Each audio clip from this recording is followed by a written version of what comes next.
next morning after Roger, Brianna, and the kids, because of course it's them, who else would it be, have come back. And so they have, after everyone stayed up late, eating and feasting and saying hello and so forth, the Mackenzies go down to sleep in the old cabin, now occupied by Bobby Higgins and his wife and his 3 children. Because the new house has not yet been made. They've just come back. The Frasers have only been back for about 6 weeks, and so they're in the process of accumulating the stone and the timber and everything else. But they're basically camping out, and so they send the newcomers down to sleep with the Higginses, which means they're all sleeping on the floor on cushions made of their clothes and laundry and so forth.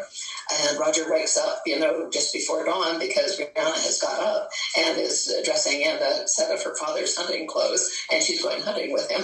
And so she basically says, bye, see you later, luckily with a deer or something like that. And he says, oh, good. He let out the breath he hadn't realized he was holding, put his hands on the solid wooden floor to either side, closed his eyes, and let it all drain away. No looking back.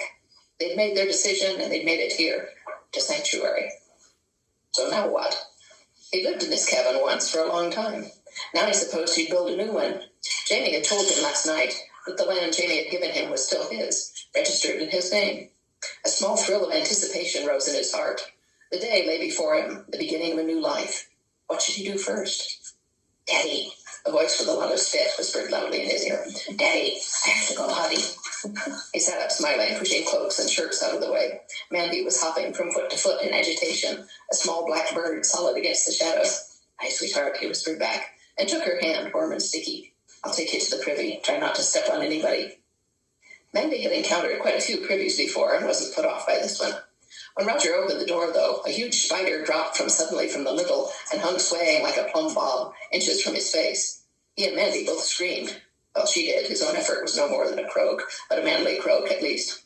There was no real light yet. The spider was a black blob with an impression of legs, but all the more alarming for that. Alarmed in turn by their cries, the spider hurried back up its thread and into whatever black recess it normally occupied. Not going in there, Mandy said, backing up against his legs. Roger shared her feelings, but taking her off the trail into the bushes, in the dark, held the threat not only of further and possibly larger spiders, or snakes and bats, but also the things that hunted in the crepuscule. Panthers, for instance. Aidan McCallum had entertained them the night before with a story about meeting a painter on his way to the privy. His privy. It's all right, honey. He bent and picked her up. It's gone. It's afraid of us. It won't come back. I'm scared. I know, sweetie. Don't worry. I don't think it will come back, but I'll kill it if it does. With a gun? She asked hopefully. Yes, he said firmly, and clutching her to his chest, ducked under the lintel, remembering too late Claire's own story about the enormous rattlesnake perched on the seat of their privy. In the event, though, nothing untoward occurred, save his nearly losing Mandy down the hole when she let go her grip to try to wipe her bottom with a dried corn cob. Sweating slightly in spite of the chilly morning air, he made his way back to the cabin to find that in his absence the Higginses and Jem had risen en masse.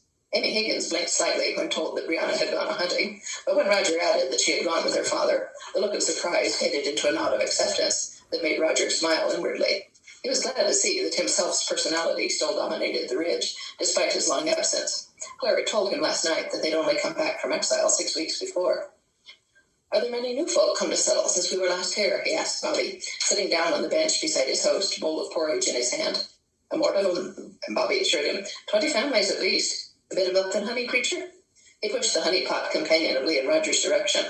Being an Englishman, Bobby was allowed such frivolities with his breakfast, rather than the severe Scottish pinch of salt. Oh, sorry, I should have asked, are you still a preacher? It wasn't that Roger hadn't expected that question, but he hadn't expected it quite so soon. I am, he said, and reached for the milk jug. In fact, both question and answer made his heart speed up. He was a minister. He just wasn't sure how official he was. Granted, he'd christened, married, and buried the people of the Ridge for a year or more, and preached to them, as well as doing the lesser offices of a minister, and they'd all thought of him as such. No doubt they still did.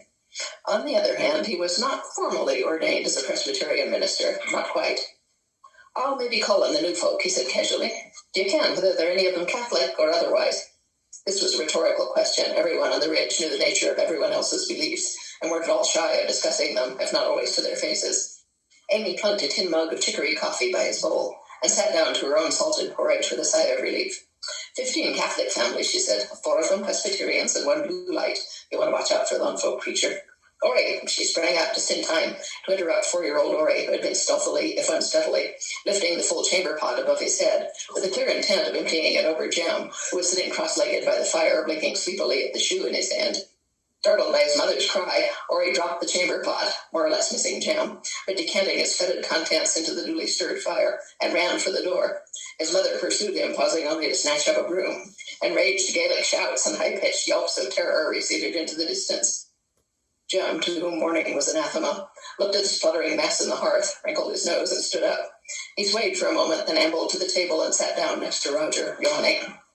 There was silence. A charred log broke suddenly in the hearth, and a spurt of sparks flew out of the mess, like a final comment on the state of things.